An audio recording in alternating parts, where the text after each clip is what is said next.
21 muertos por accidentes de tránsito cada día en la Argentina.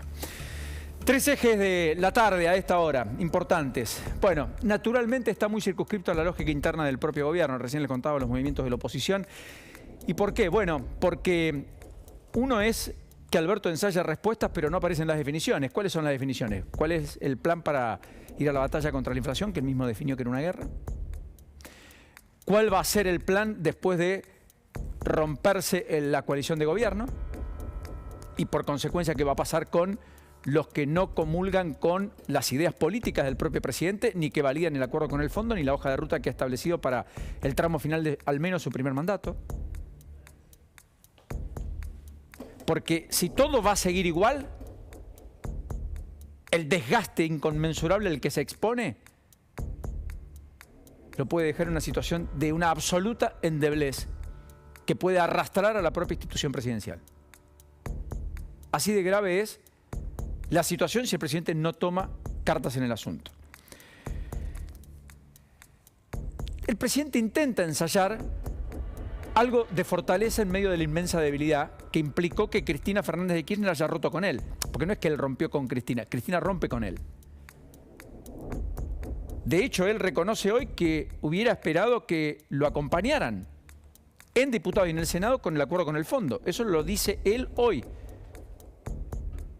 en la radio de Víctor Santamaría. Entre otras cosas, buscando centralidad, esa que perdió, aunque todo el mundo lo mira, para saber qué hace, para ver cómo reacciona, hasta los propios, Alberto Fernández dice cosas como esta. Y no me importa que esto me cuesta, que mañana los diarios escriban que otra vez soy el bien, que le existe, no, yo no soy títere de nadie, yo demostrado que tengo diferencias con algunos, y yo actúo de acuerdo a mis convicciones. Pero eso, parte de mis convicciones también está en que la unidad es necesaria. Argentina es un ejército, Argentina necesita un ejército contra los especuladores, dijo también. La definición más fuerte a mi gusto no está en este tramo, es el tramo donde él dice que no existe la presidencia colegiada, que el presidente soy yo. Y no esperen un solo gesto que rompa la unidad, también dijo Alberto Fernández hoy. Entre tantas cosas que uno podría marcar de Alberto Fernández. Vamos a volver sobre el tema, no quiero hacerlo muy largo, pero quiero precisar esto. Cuidado con el desgaste de lo que se denomina institución presidencial. El presidente entró en una cuenta el viernes cuando puso demasiada expectativa en algo que finalmente no pudo anunciar, muy compleja desde lo político. En un contexto, insisto, de una situación social que es todo lo acuciante que ustedes conocen, de una situación económica que es todo lo perturbadora que ustedes ya saben, con una inflación que tiene un piso del 5% promedio en marzo y que todo el mundo da cuenta que en el segundo trimestre va a seguir alta, el propio Guzmán lo dice, con gremios que van a discutir paritarias casi trimestralmente y con un programa económico de gobierno que empieza a ser un programa trimestral, porque todos los trimestres va a haber una revisión del fondo que va a decir sí o no respecto al andar del gobierno y el cumplimiento de las metas acordadas para con el fondo en términos del acuerdo que se firmó y que el Congreso validó con la oposición, no con el oficialismo. Así que en esta dinámica en la que está Argentina y donde se espera una alocución pública de Cristina Fernández de Kirchner, una reaparición conjunta quizás, o ya lisa y llanamente el quiebre, la ruptura y por lo tanto eyectar a los funcionarios de la Cámpora, Seriani entre ellos, que ostentan poder, dominio territorial y caja para hacer política, Roberta Nancés, Luana Volnovich en PAMI, y así uno podría seguir sumando de manera incansable. Mientras todo eso se espera más que se alumbre un programa económico y la Argentina está atónita observando cómo en el poder se pelean, aparece Gabriela Cerruti, la vocera, y da una frase hoy. Cuando habla de la codicia del poder, habla de un acto criminal. Dice, ¿cómo es la frase? ¿La tenemos? Escuchémosla, miren. La verdad es que si siempre la codicia o la especulación en cualquier época y en cualquier tiempo es algo inaceptable, en un momento de guerra internacional y de crisis económica en la Argentina, saliendo de una pandemia, casi te diría que es un acto criminal, ¿no? Con lo cual también lo que el presidente le ha indicado a los ministros es ser implacables con los que buscan especular o sacar renta extraordinaria en este momento, ¿no? Y es verdad que hay que ser implacables con los especuladores. Habría que haberlo hecho con los que se apropiaron de la vacuna, que era el bien más escaso en momentos aciagos, donde no había solución para un virus que mataba.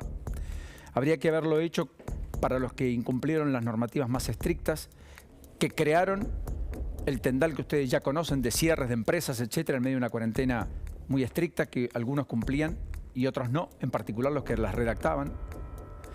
Es verdad, todo eso es lo que le falta a la Argentina en buena medida, es cierto, es la codicia del poder, es la codicia del gobierno, es la codicia de los que tienen la llave, la herramienta y la lapicera. Molesta cuando lo usa otro, no cuando lo usamos nosotros. Y cuidado, porque sobre esa codicia está montándose el germen creciente de la antipolítica, del antisistema, del que se vayan todos de vuelta. A mí no me representan, porque lo que se ha roto en la Argentina, fruto de la falta de ejemplaridad, en buena medida es el concepto de autoridad. Entonces, allí es cuando los problemas se agravan aún más, sobre una base de sustentación de malestar creciente y de efervescencia creciente, que nos deposita en el tercero de los ejes, que es la de las paritarias atravesadas por internas e inflación. Primeros datos. Bueno, hoy Caló es tapa de los diarios mañana porque deja de conducir el gremio después de 20 años. Abel Furlan será su relevo. Dirigente muy cercano a Máximo Kirchner, lo contábamos en la apertura con Diego Leun, que está en el lugar y no vamos a ir al encuentro porque se está llevando adelante el Congreso que va a resolver finalmente la sucesión de Caló. Ahora, más allá de eso, podemos ver la cantidad de gremios que todavía no nos discutió, paritaria, que ya se están sentando. Porque, miren, entre otros está Empleados de Comercio, que está buscando una negociación salarial que incluya cláusulas de negociaciones trimestrales. Comercio, que es un gremio muy grande, de más de 1 millón de afiliados. Después está el gremio de la alimentación, los trabajadores de la carne, ferroviarios, jaboneros, los trabajadores de la energía, los trabajadores del gas, sector clave, que rediscute todo por estas horas, y los trabajadores de estaciones de servicio, que están viendo cómo el retraso tarifario está pegándoles de lleno, porque hay menos estaciones de servicio para un parque automotor más grande. Por eso hay tantos cuellos de botella muchas veces. Comercio, como les marcaba, construcción, bancarios, que hizo un acuerdo a cuentas de unos 30.000 pesos mensuales, minería, petroleros, que van de conciliación en conciliación, portuarios, químicos, industria del vidrio. Todas estas paritarias que acabo de enumerarles son las que empiezan a discutirse, que han tenido un primer contacto, que han tenido diálogos extraoficiales.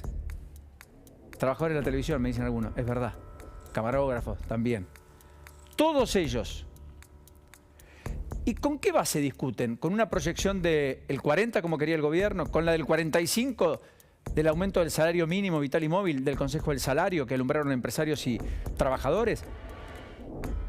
¿Con la perspectiva del mercado que ya habla de una inflación cercana al 60? ¿Con qué meta? Como probablemente no haya una perspectiva anual, insisto, y como el acuerdo con el fondo implica revisiones trimestrales, bueno, creo que mucho de esto va a ser trimestral. Todos con cláusula de revisión, además. Cualquier cosa que se firme hoy va a poder ser revisada en 6 meses. Y los aumentos van a ser casi bimestrales, trimestrales. O sea, al cortoplacismo argentino le agregamos una cuota adicional. Ya no hay presupuestos anuales, ya no hay paritarias anuales, ya no hay hoja de ruta anual. Es todo trimestral en el mejor de los casos. Más allá de que para muchos es el día a día. Nos vamos a la calle una vez más. Querida Helio, todo tuya. Bien, muy bien, porque se sigue llevando...